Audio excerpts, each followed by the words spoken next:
എന്തുകൊണ്ടാണ് ദൈവികമായിട്ടുള്ള ഈ ഒരു ആദർശത്തിൽ ഇത്രയധികം മനുഷ്യത്വ വിരുദ്ധമായിട്ടുള്ള കാര്യങ്ങൾ കടന്നുകൂടിയത്?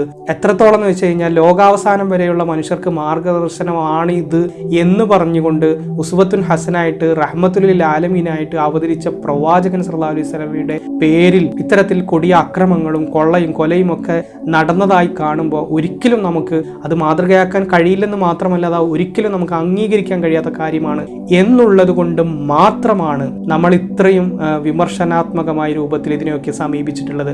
എൻ്റെ പ്രിയപ്പെട്ട പണ്ഡിതന്മാരെ, മൗലവിമാരെ, ഉസ്താദുമാരെ, നിങ്ങൾ ഈ ഒരു ബേസിൽ നിന്നുകൊണ്ട് മാത്രം ഇതിനെ ചിന്തിക്കുകയും ഇത് മനസ്സിലാക്കുകയും ഇത്തരം മനുഷ്യത്വ വിരുദ്ധമായ കാര്യങ്ങൾ 1400 കൊല്ലമായിട്ട് ചാണിന് ചാണായി മുഴത്തിന് മുഴമായി നമ്മളിങ്ങനെ കൊണ്ട് നടക്കുന്നതിന് പകരം ഇത് മനുഷ്യത്വ വിരുദ്ധമാണ് എന്ന് മനസ്സിലാക്കിയിട്ട് അത്തരം കാര്യങ്ങളെ നിങ്ങൾ അതിൽ നിന്ന് റിമൂവ് ചെയ്യൂ, അതിനെ ഒഴിവാക്കൂ, തള്ളിക്കളയൂ. അത് ലൈഫിന്റെ പട്ടികയിൽ പെടുത്തൂ. എന്നിട്ട് അതിനെ ഒഴിവാക്കൂ. എന്നിട്ട് അതിന് പകരം സ്നേഹവും കരുണയും സഹാനുഭൂതിയും സഹവർത്തിത്വവും എല്ലാ മനുഷ്യരെയും മനുഷ്യരെന്ന ഏക കോൺസെപ്റ്റിൽ കാണാനുള്ള ആ തിരിച്ചറിവോടുകൂടിയുള്ള ആ നല്ല ചിന്താഗതികൾ പകരം നിറക്കുകയും ചെയ്യൂ.